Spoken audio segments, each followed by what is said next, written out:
அத்தியாயம் 24. சமரனுக்கு முன் 5 பாதைகள் பிரிந்தது. ஒவ்வொரு பாதையிலும் பல இளைஞர்களின் நிழல் தெரிந்தது. அவன் மேகராணியை திரும்பி பார்த்து, இங்க 5 பாதைகள் பிரியுது. நம்மளோட மூல சக்தி நெருப்பு. அதனால நம்ம 2 பேரும் அக்னி பாதை வழியா தான் போகணும். அக்னி பாதைக்கு 3வது வழியில போகணும் என்றான். போகலாம். ஆனா உள்ள போய் என்ன பண்ணணும்னு உனக்கு தெரியுமா என்றாள் மேகராணி. கொஞ்சம் கொஞ்சம் தெரியும். உள்ள போனா அங்க நிறைய கதவுகள் இருக்கும். ஒவ்வொரு கதவுக்கும் எண்கள் இருக்கும். அதுல எதையாவது ஒண்ணு நம்ம தேர்ந்தெடுத்து அதுக்குள்ள போய் பார்த்தோம்னா அங்க நமக்கான நுட்பம் இருக்கும். நமக்கு கிடைக்கிற நுட்பத்தை எடுத்துக்கிட்டு திரும்பவும் வெளியில வந்துடணும். அப்படிதான் சொன்னாங்க என்றான் சமரன். அதேதான், அப்படிதான் எனக்கும் சொன்னாங்க. கதவுகள் எக்கச்சக்கமா இருக்கும். அதுல எதை தேர்ந்தெடுக்கணுங்கிறது நம்ம விருப்பம். ஆனா அதுக்குள்ள இருக்கிற நுட்பம் தான் நமக்கு. இது அதிர்ஷ்டத்தை பொறுத்ததுன்னு நினைக்கிறேன்.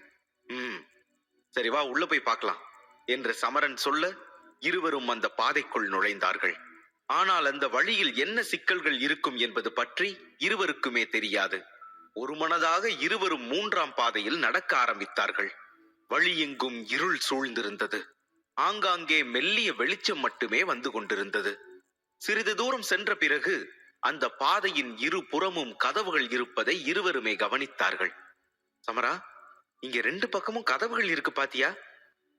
பார்த்தேன். ஆனா இந்த கதவுகள் ஏன் அடர் சிவப்பு நிறத்துல இருக்கு? ஒருவேளை நெருப்புங்கிறத அடையாளப்படுத்துறதுக்காக இருக்குமோ? இருக்கலாம். நீ இன்னொரு விஷயத்த கவனிச்சியா? எல்லா கதவுகளும் திறந்துதான் இருக்கு பாரு. இதுக்கு என்ன அர்த்தம்? என்ன அர்த்தம்னா எனக்கு எப்படி தெரியும்? இங்க எல்லா கதவுக்கு முன்னாலேயும் கண்ணாடி மாதிரியான திரைசீலை இருக்கு பாத்தியா? அதை உடைச்சிட்டா உள்ள போக முடியும். ஒருவேளை இதுதான் சவாலா? சரியான கதவை கண்டுபிடிச்சு அதோட கண்ணாடி திரையை உடைச்சிட்டு உள்ள போகணும். நானும் அப்படிதான் நினைக்கிறேன் என்றாள் மேகராணி. சில கதவுகளுக்கு முன்னால் சில இளைஞர்கள் நின்று கொண்டிருப்பதை கவனித்துக் கொண்டே அவர்களை கடந்து சென்றார்கள். சமரா, சமரா என்று கிசுகிசுத்த குரலில் கூப்பிட்டாள் மேகராணி. என்ன சொல்லு என்று கேட்டுக்கொண்டே சுற்றும் முற்றும் நோட்டமிட்டபடி பொறுமையாக நடந்து கொண்டிருந்தான் சமரன். நீ அதை கவனிச்சியா? எதை கவனிச்சியா? அவங்க அங்க கதவை தட்டிட்டே இருக்காங்க. கதவு திறந்துதான் இருக்கு. ஆனா அவங்களால அந்த கண்ணாடி திரையை கடந்து உள்ள போக முடியல பாத்தியா? அது ஏன்னு உனக்கு புரியுதா என்றாள். நீ அதைத்தானே பார்த்த? நான் இன்னொரு விஷயத்தையும் கவனிச்சேன். சில பேரு கண்ணாடி திரைய அவங்க சக்தியால உடைச்சிட்டு உள்ள போறாங்க.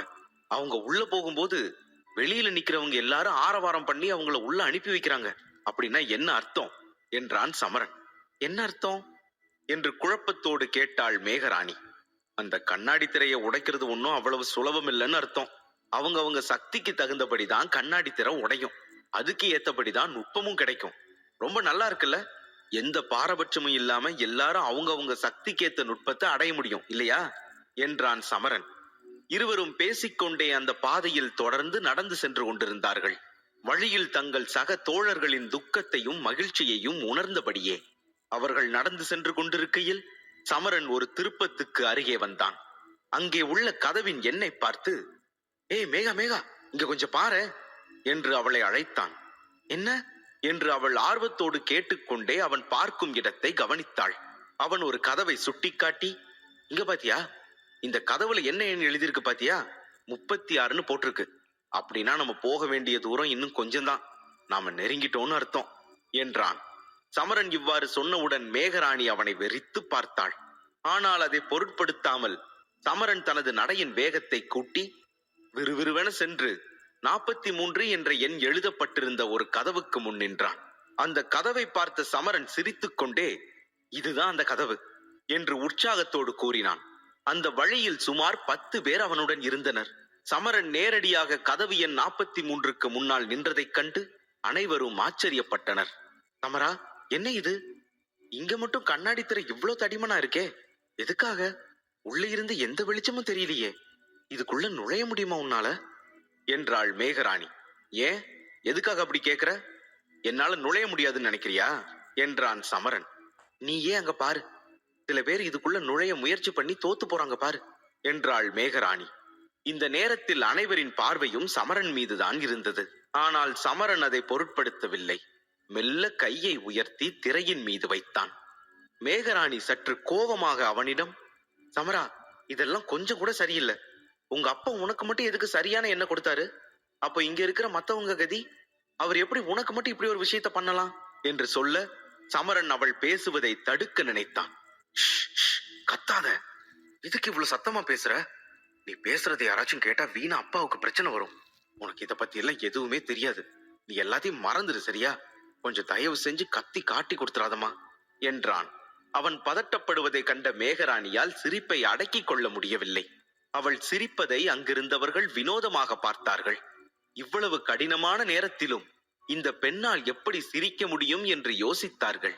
மக்களின் கவனத்தை திசை திருப்ப சமரன் அந்த கதவிலிருந்து சில அடிகள் பின்வாங்கி தனது 2 கால்களையும் லேசாக விரித்தபடி நிமிர்ந்து நின்றான். பிறகு ஆழ்ந்த மூச்சை இழுத்து கண்களை மூடி 2 கைகளையும் மடித்தான். அவன் உடலை சுற்றி சக்தியின் ஒளி சுற்ற ஆரம்பித்தது. அதே நேரம் மேகராணி சுவர் அருகே அமைதியாக நின்று அவனை வேடிக்கை பார்த்து கொண்டிருந்தாள். அவன் சக்திகளை ஒன்று திரட்டுவதை பார்த்து ரசித்துக் கொண்டிருந்தாள். அப்போது சமரன் திடீரென்று கண்களை திறந்து காற்றில் வட்டமிட்டு கண்ணாடி திரையை நோக்கி அஷ்ட சக்திகள் என்று சொல்லிக்கொண்டே தனது கையை பலமாக திரை மீது வீசினான். உடனே அந்த அடர்த்தியான திரையில் விரிசல்கள் தோன்ற ஆரம்பித்தன. சில வினாடிகளில் விரிசல்கள் திரை முழுவதும் பரவியது. அந்த திரை சில நொடிகளிலேயே உடைந்து கண்ணாடி போல் சிதறியது. அங்கிருந்த மக்கள் திரைச்சீலை உடைந்து கிடப்பதை பார்த்து அதிர்ச்சி அடைந்தனர். சமரன் நிம்மதி பெருமூச்சு விட்டபடி கையை அசைத்தான். அவனுக்கு அருகில் நின்றிருந்த மேகராணியும் உடைந்த திரைச்சீலையை பார்த்து மகிழ்ச்சியுடன் கைத்தட்ட ஆரம்பித்தாள். மேகா, நிறுத்து மேகா, எல்லாரும் நம்மளையே பாக்குறாங்க பாரு. இது ஒன்னும் பெரிய விஷயம் இல்ல. இந்த கதவுக்குள்ள என்ன இருக்குன்னு தெரிஞ்சுக்கணும். இப்போ அதுதான் ரொம்ப முக்கியம். வா, போய் பார்க்கலாம் என்றான். மக்கள் அவன் செய்த வித்தையை கண்டு ஸ்தம்பித்து நின்று விட்டார்கள். மக்களை புறக்கணித்த சமரன் மேகராணியிடம், வா மேகா, உள்ள போகலாம். உள்ள போய் அந்த சிறப்பு நுட்பம் எதுன்னு தெரிஞ்சுக்கலாம் வா என்று அழைக்க இருவரும் கதவு வழியாக உள்ளே நுழைந்தவுடன் அவர்கள் எதிர்பார்த்தது போல அந்த அறை அவ்வளவு இருட்டாக இல்லை என்பதை உணர்ந்தனர். ஆனால் முன்னோக்கி நகரும் போது அந்த பெரிய அறையின் ஒரு சிறிய பகுதியில் வெளிச்சம் கொஞ்சம் குறைவாக இருப்பதை இருவரும் கவனித்தனர். அங்கே ஒரு கல்லின் மீது அடர் சிவப்பு நிற காகிதம் ஒன்று இருந்தது. அந்த காகிதம் கண்ணாடி பெட்டியில் பாதுகாப்பாக வைக்கப்பட்டிருந்தது. முன்னோக்கி வந்த சமரன் உற்சாகத்தோடு பெட்டியை திறந்தான். அதற்குள் இருந்த காகிதத்தை எடுத்து படிக்க ஆரம்பித்தான். முதல் வரியை படித்தவுடன் அவன் முகத்தில் ஏமாற்றம் வெளிப்பட்டது. என்னாச்சு சமரா, ஏன் முகம் வாடி போச்சு? அப்படி என்ன இருக்கு அதுல என்றாள் மேகராணி. முதல் நிலை உயர்மட்ட நுட்பம், கோவச்சுடர். இதை விட சக்தி வாய்ந்த 2ஆம் நிலை நுட்பம் வரும்னு நினைச்சிருந்தேன். அதான் கொஞ்சம் ஏமாற்றமா இருக்கு என்று சோகமாக கூறினான். ஐயோ சமரா, இந்த நுட்பம் கூட ரொம்ப சக்தி வாய்ந்த நுட்பம் தான். இது நம்ம வம்சத்துக்கு ரொம்ப தேவையான ஒண்ணுதான். மாமா சரியான நுட்பத்தை தான் உனக்கு தேர்ந்தெடுத்து கொடுத்திருக்காரு என்று அவனை சமாதானப்படுத்தினாள். இதை கேட்டதும் அவன் முகத்தில் இருந்த சோகம் மறைந்து மெல்ல மெல்ல புன்னகை மலர்ந்தது. அப்போது மேகராணி திடீரென அந்த சிவப்பு காகிதத்தை அவன் கையில் இருந்து பிடுங்கிக் கொண்டாள். அவளது இந்த திடீர் செயலை கண்டு அதிர்ச்சி அடைந்த சமரன், மேகா, நீ என்ன பண்ணிட்டு இருக்க என்றான். சமரா, இது உனக்கு ஒரு நல்ல தொடக்கம்தான். இன்னும் போக போக உனக்கு இதை விட சிறந்த நுட்பங்கள் கிடைக்கும்னு நான் நம்புறேன். உண்மையை சொல்லணும்னா முதல் நிலை உயர் நுட்பம் கொஞ்சம் பலவீனமான நுட்பம்தான். ஆனா இது ஒன்னும் முடிவு இல்லை. அடுத்தடுத்த வருஷத்துல இதை விட பெரிய நுட்பம் ஏதாவது கிடைக்கும் என்றாள். அவள் தன் மீது இருக்கும் அக்கறையில் தான் இவ்வாறு நடந்து கொள்கிறாள் என்பதை புரிந்து கொண்ட சமரன் தன் தலையை அசைத்து சிரித்தான். அப்போது அவன் கையில் திடீரென்று இன்னொரு சிவப்பு காகிதம் தோன்றியது. மந்திரத்தால் கொண்டு வரப்பட்ட சிவப்பு காகிதத்தை பார்த்த மேகராணி சமரனிடம், இப்போ உன் கையில இருக்கிறது 2வது நிலை நுட்பம். உன் அப்பா உனக்காக தேர்ந்தெடுத்து கொடுத்த நுட்பத்தை கத்துக்க தான் நீ விரும்புறன்னு எனக்கு நல்லாவே புரியுது. ஆனா நீ சாதாரண ஆள் இல்ல. நீ எல்லாரையும் விட திறமையானவன். அதனால நீ இந்த முதல் நிலை நுட்பத்தை விட்டுட்டு உன் கையில இருக்கிற 2வது நிலை நுட்பத்தை எடுத்துக்கோ. அது உன்னோட எதிர்காலத்துக்கு சரியா இருக்கும். நான் வேணும்னா இந்த முதல் நிலை நுட்பத்தை எடுத்துக்கிறேன் என்றாள். மேகராணியின் வார்த்தைகளுக்கு சக்தி இருந்தது. சமரன் அதை பற்றி சிந்திக்க ஆரம்பித்தான். மேகராணி அவன் கையில் இருந்த மற்றொரு அடர் சிவப்பு காகிதத்தையும் வாங்கிக் கொண்டு, இதோ பாரு சமரா, இந்த கையில உன்னோட அப்பா சொன்ன முதல் நிலை நுட்பம் இருக்கு. இன்னொரு கையில 2வது நிலை நுட்பம் இருக்கு. இப்போ இதுல நீ எதை தேர்ந்தெடுக்க போற? முடிவு உன்னோடதுதான் என்றாள். அவன் மனதில் ஒரு யோசனை தோன்றி சிரித்துக்கொண்டே அவள் கையிலிருந்து முதல் நிலை நுட்பம் எழுதியிருந்த காகிதத்தை எடுத்தான். இதை பார்த்த மேகராணிக்கு கொஞ்சம் கோபம் வந்தது. அவள் சமரனிடம் விளக்க முயன்றாள். ஆனா என்று ஏதோ சொல்வதற்குள் அவன் அவளை இடைமறித்து, எனக்கு தெரியும் மேகா, நீ சொல்றது முழுக்க முழுக்க சரிதான். மனசார நான் உனக்கு நன்றி சொல்லிக்கிறேன். ஆனா நீ ஒரு விஷயத்த புரிஞ்சுக்கணும். எனக்கு இப்போ முதல் நிலை நுட்பம் தான் தேவைப்படுது. சக்தி வாய்ந்த இரண்டாம் நிலை நுட்பத்தை பொறுத்த வரைக்கும் நான் அதுக்கு இன்னும் என்ன தயார்படுத்திக்க வேண்டியிருக்கு என்றான். சமரன் சொல்வதை கேட்ட மேகராணி ஒரு முடிவுக்கு வந்தாள். அவனுக்கு விளக்குவது கல்லில் தலையை இடித்துக் கொள்வது போன்றது என்பதை உணர்ந்து கொண்டாள். சரி, அப்புறம் உன் இஷ்டம். நீ நினைச்ச மாதிரி சக்தி வாய்ந்த நுட்பத்தை அடைஞ்சிடுவன்னு நானும் நம்புறேன். ஆனா எப்போன்னு தான் தெரியல. பேசிக்கொண்டே இருவரும் அந்த அறையை விட்டு வெளியே வந்தனர். சமரன் சிரித்துக் கொண்டிருந்தான். அவன் கையில் அந்த சிவப்பு காகிதத்தை பார்த்ததும் வெளியே நின்றிருந்தவர்கள் மீண்டும் அவனை பார்த்து பொறாமைப்பட்டனர். அவனுக்கு ஏதோ ஒரு நல்ல நுட்பம் கிடைத்திருக்க வேண்டும் என்று அந்த மக்கள் புரிந்து கொண்டார்கள். மக்களை பொருட்படுத்தாமல் இருவரும் மீண்டும் மண்டபத்தை நோக்கி நடக்கத் தொடங்கினர். தங்களுக்கு இன்னும் நிறைய நேரம் இருக்கிறது என்பது இருவருக்கும் தெரியும். அதனால் பொறுமையாக அந்த இடத்தை பார்த்து கொண்டே நடந்து கொண்டிருந்தனர். சக்தி நிலையத்துக்குள் பொதுவாக பொதுமக்கள் எப்போது வேண்டுமானாலும் வர முடியாது என்பதால் இருவரும் பொறுமையாக வேடிக்கை பார்த்து கொண்டே நடந்து கொண்டிருந்தார்கள்.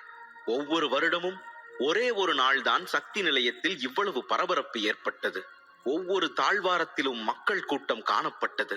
திரைகள் உடையும் சத்தம் கேட்கும் போதெல்லாம் வெளியில் நிற்பவர்களின் ஆரவாரம் அதிகரித்தது. அந்த சூழலை பார்த்த சமரனின் முகத்தில் புன்னகை அப்படியே இருந்தது. ஒருவேளை தான் கிளம்ப வேண்டிய நேரமாகிவிட்டதோ என்று அப்போதுதான் நினைவுக்கு வந்தது.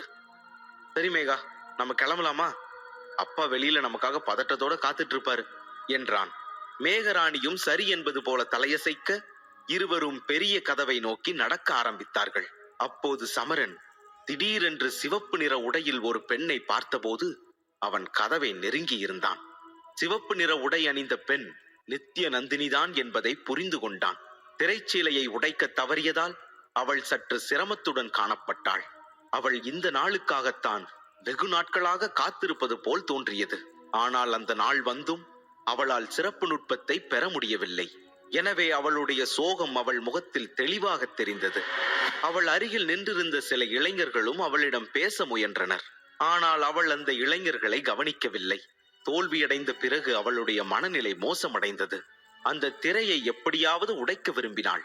அவள் தந்தை கதவின் எண்ணை ஏற்கனவே சொல்லிவிட்டதால் அவள் வேறு எந்த வாசலுக்கும் செல்லவில்லை. இந்த கதவுக்கு பின்னால் ஒரு சக்தி வாய்ந்த நுட்பம் மறைந்திருப்பதை அவள் அறிந்திருந்தாள். அதை எப்படியாவது பெறவும் விரும்பினாள். உண்மை என்னவென்றால், இந்த கதவுக்கு பின்னால் வாயு மூலசக்தி என்ற உயர்மட்ட தொழில்நுட்பம் இருப்பதை கண்டுபிடிக்க அவளது தந்தை வழி சொல்லியிருந்தார்.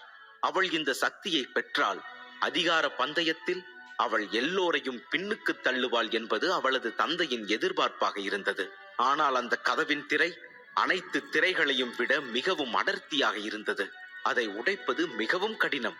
கடந்த 1.5 மணி நேரமாக முயன்றும் அவளால் அந்த திரையில் ஒரு விரிசலை கூட ஏற்படுத்த முடியவில்லை. வேறு யாருடைய உதவியையும் பெற முடியவில்லை. 2 பேர் உடைக்க முயன்றாலும் அதை உடைக்க முடியாத அளவுக்கு அது வலுவாக இருந்தது. அவள் முகத்தில் சிரமம் தெரிந்தது. அவளோ வெறுங்கையுடன் வீடு திரும்ப விரும்பவில்லை. அப்பா இவ்வளவு உதவி செய்த பிறகும் அவளால் அந்த நுட்பத்தில் தேர்ச்சி பெற முடியவில்லை என்று அவள் உணர்ந்தவுடன் அவள் கண்களில் கண்ணீர் வழிய ஆரம்பித்தது. அப்போதுதான் சமரன் சற்று தொலைவில் இருந்து தன்னை பார்த்து கொண்டிருப்பதை கவனித்தாள். உடனே தன் கண்ணீரை துடைத்துக் கொண்டு இயல்பாக தன்னை காட்டிக்கொள்ள முயற்சித்தாள். அவள் மனதுக்குள் ஒரு யோசனை தோன்றியது. அவள் சமரனை நோக்கி சென்றாள். அவள் தன்னை நோக்கி வருவதை பார்த்த சமரன் அங்கிருந்து நகர நினைத்தான். அவன் நித்யநந்தினியை பொருட்படுத்த விரும்பவில்லை.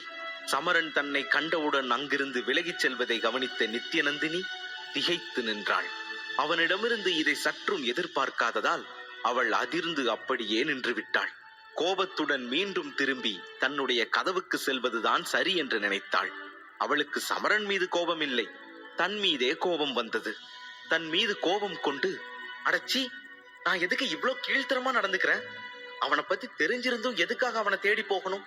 எதுக்காக நானே அசிங்கப்படணும் என்று நினைத்து தன்னைத்தானே திட்டிக் கொண்டாள். அவள் நம்பிக்கையை இழந்து சத்தமாக அழத் தொடங்கினாள். அதை அங்கிருந்த பலரும் கேட்டனர்.